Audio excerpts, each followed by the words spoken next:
Ben ritrovati all'appuntamento con All In Sport, il nostro e vostro focus sullo sport inclusivo e per persone con disabilità. Oggi andiamo a scoprire insieme quali sono i nostri ospiti, sarà una puntata molto particolare.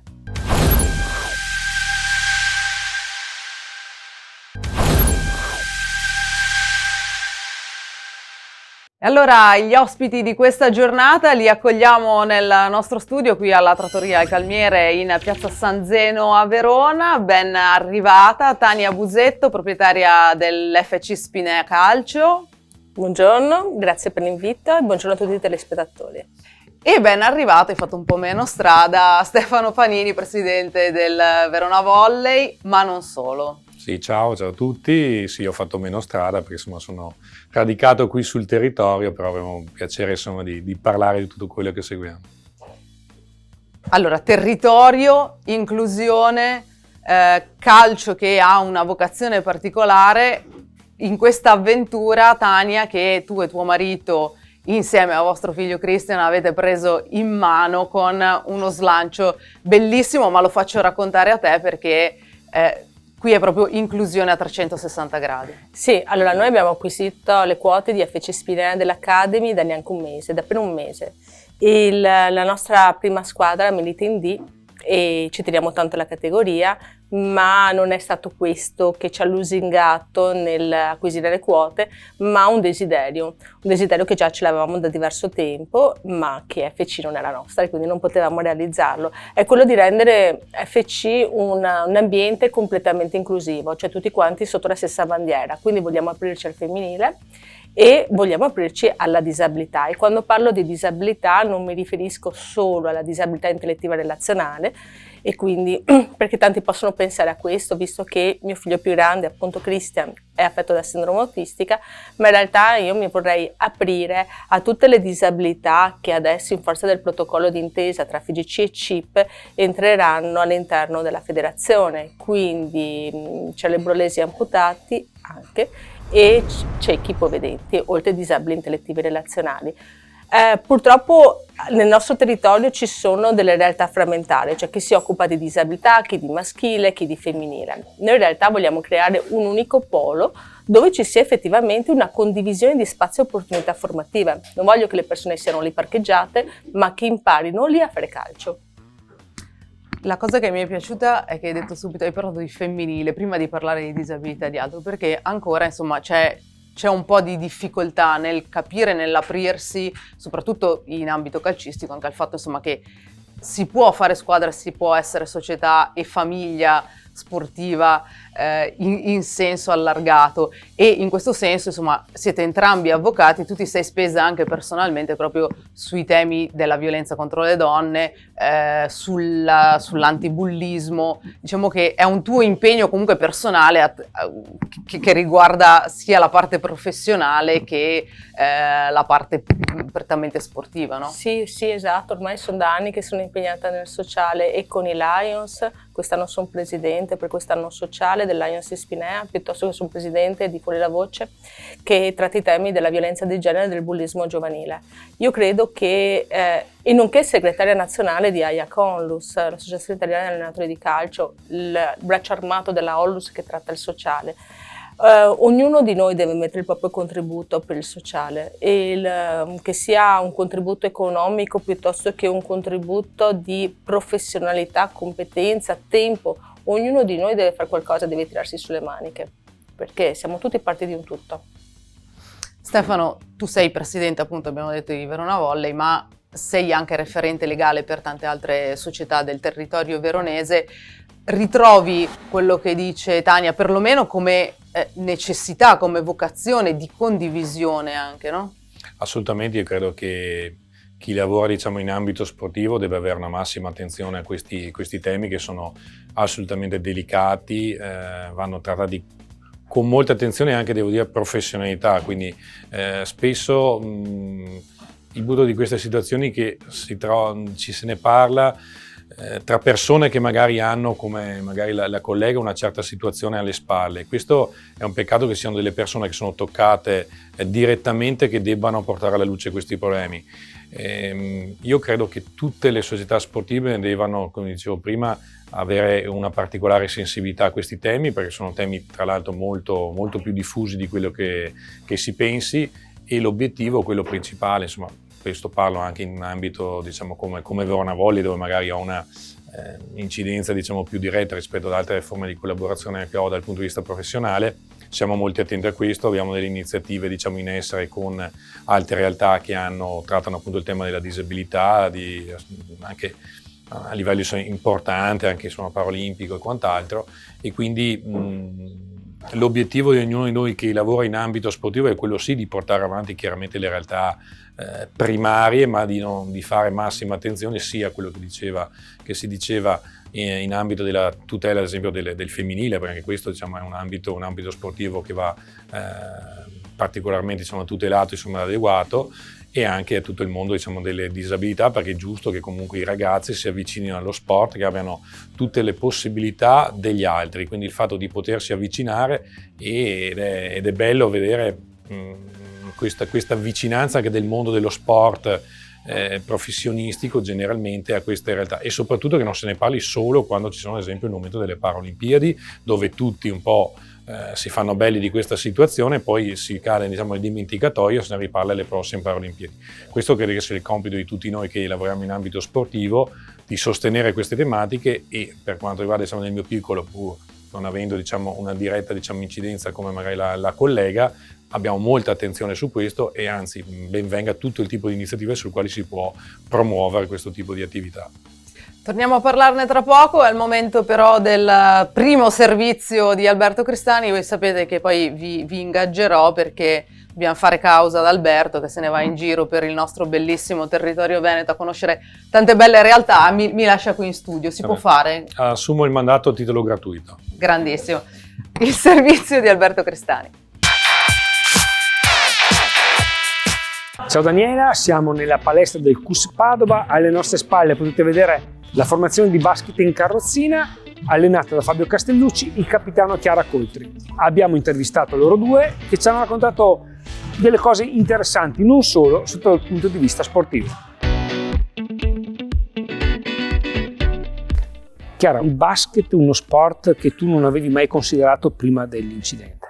Sì, io appunto ho fatto questo incidente a 15 anni, e prima dei 15 anni ho praticato pochissimo sport. Sono avvicinata alla pallacanestro in carrozzina quando mi sono iscritta a Padova all'università, e sono stati bravi a coinvolgermi e a convincermi che poteva essere una bellissima opportunità per me, e così è stato. Come ti hanno convinto?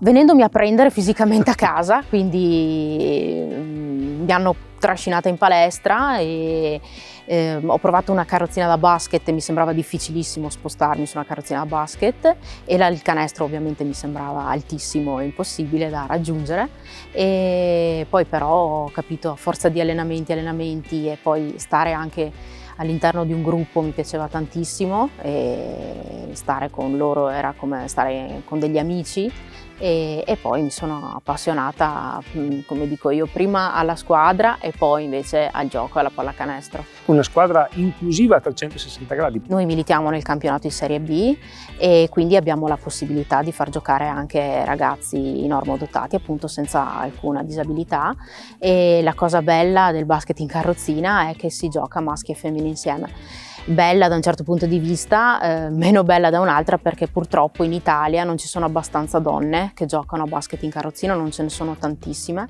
e quindi le donne per forza, le ragazze devono giocare insieme ai maschi. Però io devo dire la verità, è sempre stato un valore aggiunto per me giocare con loro. L'allenatore della squadra è un punto di riferimento non solo per la squadra ma anche per te.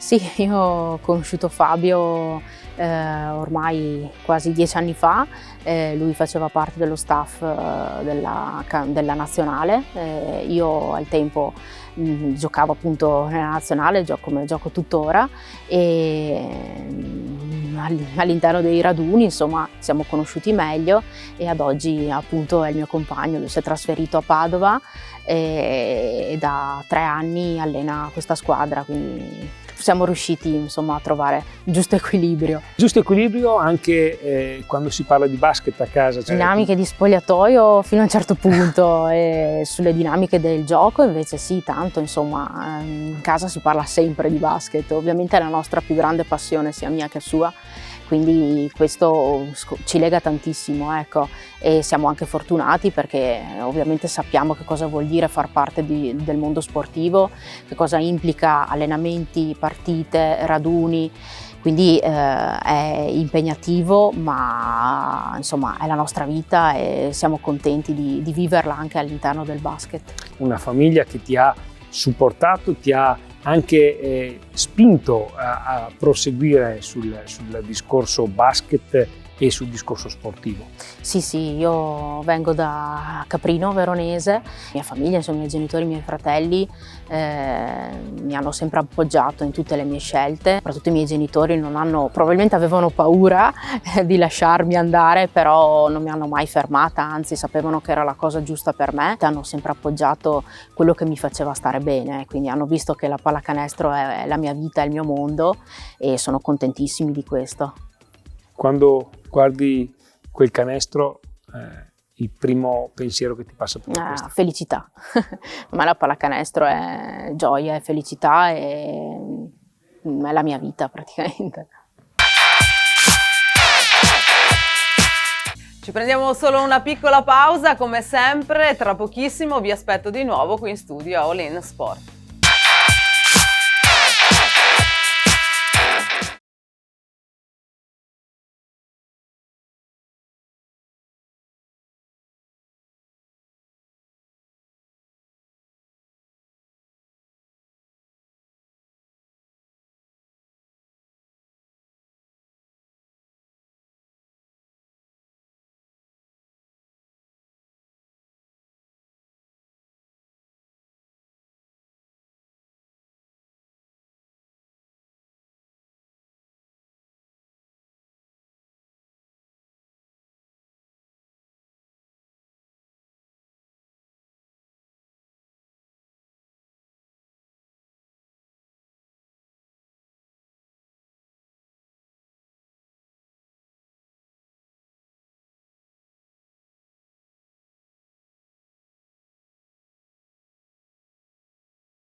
Ben ritrovati a seconda parte della nostra puntata di oggi. Voglio tornare da Tania Busetto perché abbiamo parlato tante volte nel corso delle nostre trasmissioni del fatto che l'inclusione debba partire anche da chi ha le problematiche e il fatto che l'inclusione sia importante perché, come dicevi tu, non c'è la differenziazione delle squadre, ma c'è un coinvolgimento di tutto il tessuto sociale e sportivo, in questo caso anche del club, all'interno di una progettualità, no? Quindi il fatto che tutti partecipino in egual misura, che siano normodotati o persone con disabilità, tutti imparano questo modo nuovo di stare insieme, no? Ma sì, cioè è proprio, io lo vedo proprio come una condivisione di spazi e di pari opportunità formativa.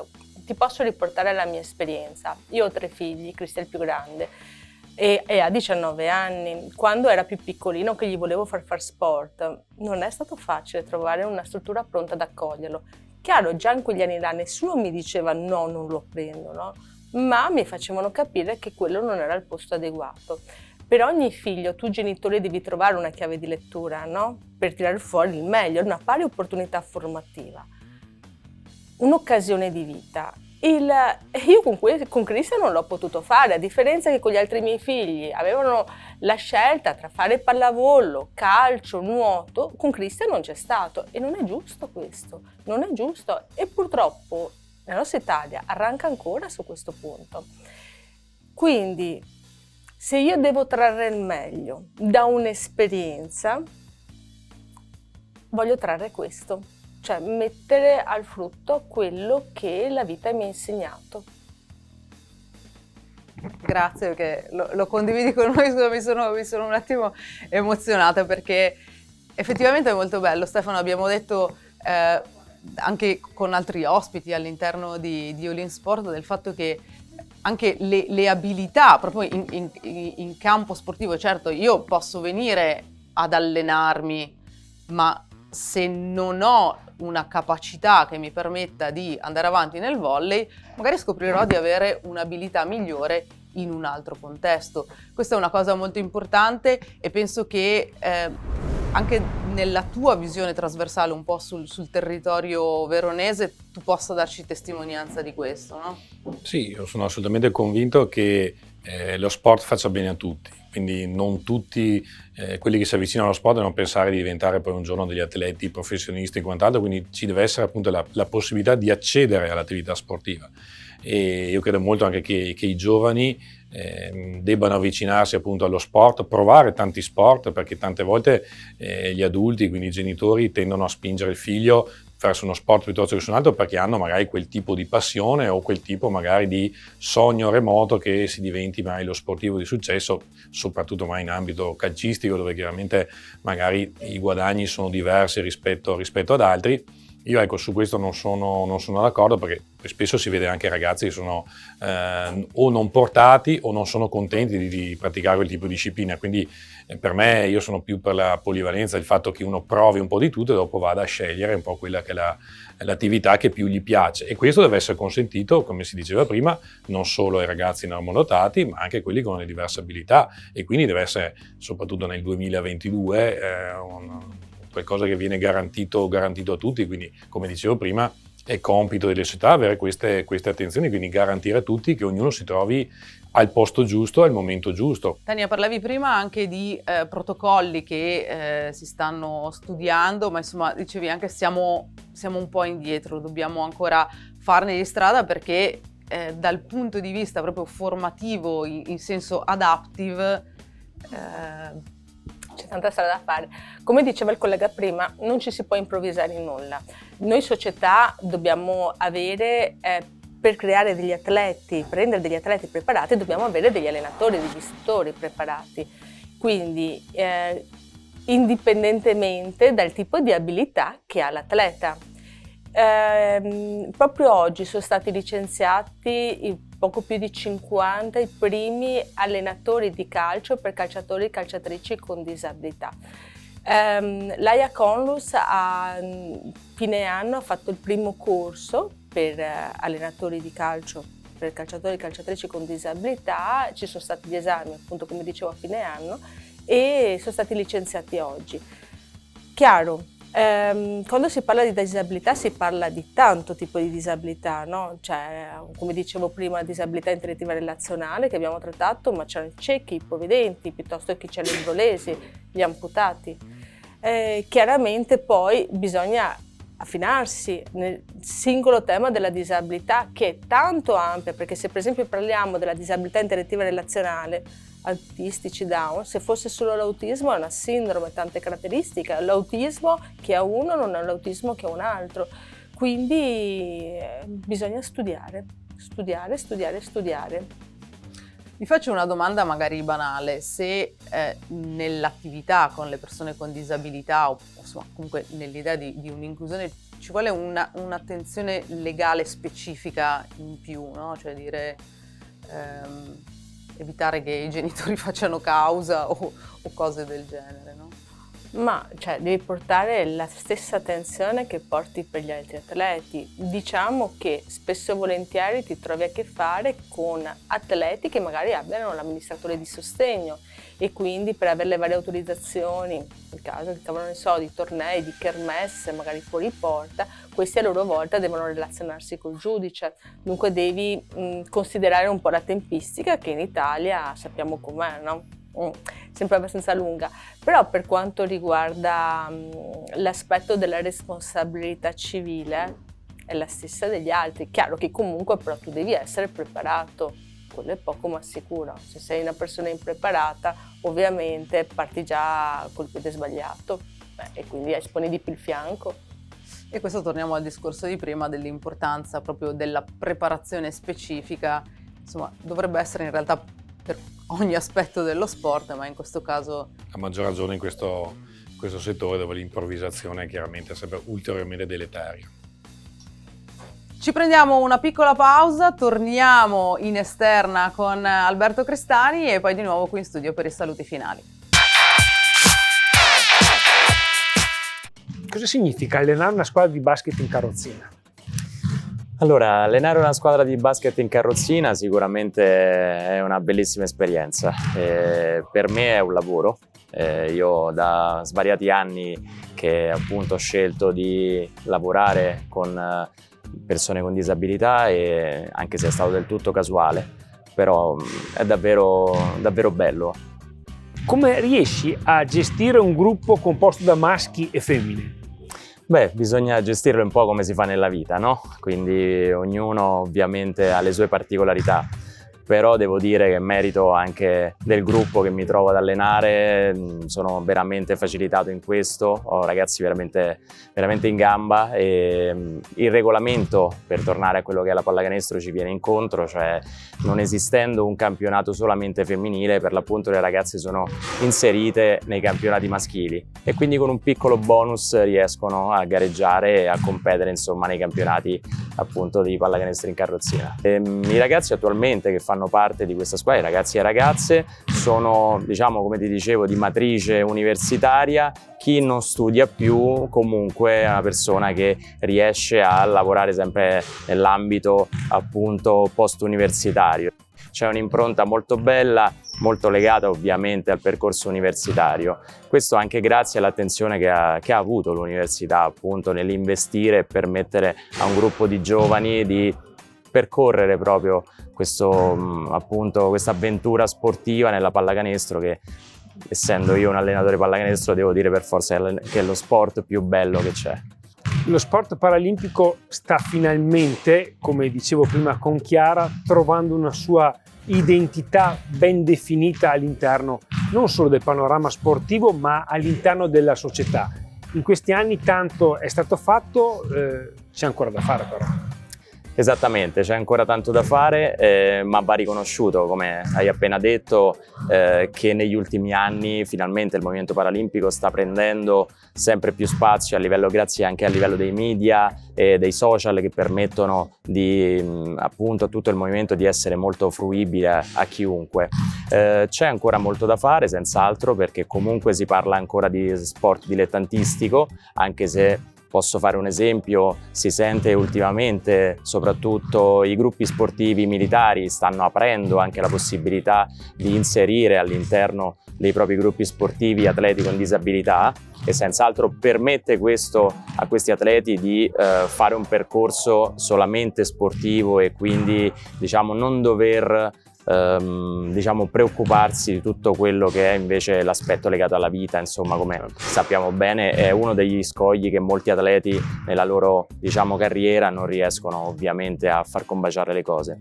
Per questo sarà molto importante insomma nei prossimi anni sicuramente che il movimento paralimpico cresca ancora, e quindi sicuramente il sogno potrebbe essere quello di andare verso un professionismo. Per te lo sport ha significato anche qualcosa di più.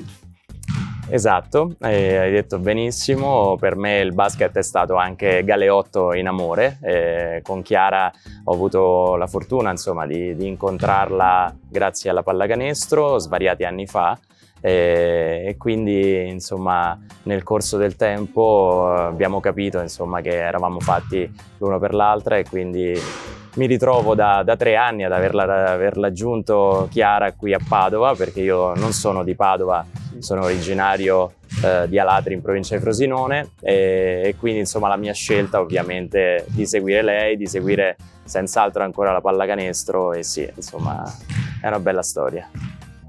Fabio, comanda di più, L'allenatore o il capitano? Questa è una domanda difficilissima. Allora no, per mio carattere comanda di più l'allenatore, però ti posso dire che siamo davvero bravi tutti e due a riconoscere i ruoli nel momento in cui si è in campo, mentre appena usciamo da qui si pensa solamente alla vita vera. Ovviamente ci capiamo molto, lei sa quali sono le mie esigenze, io conosco le sue esigenze e quindi questo sicuramente è un'arma a nostro favore.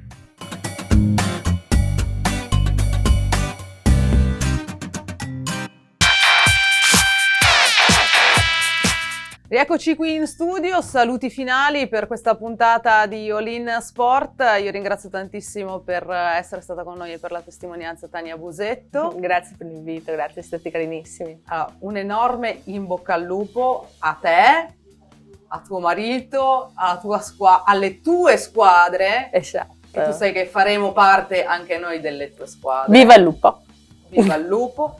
Stefano, ci piace questo gemellaggio ulteriore? Assolutamente, io poi sono per l'inclusione, quindi sotto tutti i profili, quindi credo che, insomma, che le realtà sportive sia opportuno che collaborino, interagiscano, perché diciamo le sinergie sono sempre occasione di crescita per tutti, quindi chi mi conosce sa che io non sono per la politica del quartierino, del proprio, diciamo, orticello, sono più per lo scambio, diciamo, di idee, di crescita, diciamo, assieme, quindi con me si sfonda una porta aperta per ogni forma, diciamo, di collaborazione e di interazione, questo sia sui temi delicatissimi che abbiamo trattato oggi, quindi nell'ambito delle disabilità, ma anche proprio in termini generali di confronti tra realtà sportive, perché ognuno ha delle proprie peculiarità, delle proprie caratteristiche e ognuno può imparare qualcosa di nuovo, sia a livello professionistico ma anche a livello dilettantistico, quindi su questo io sono assolutamente convinto.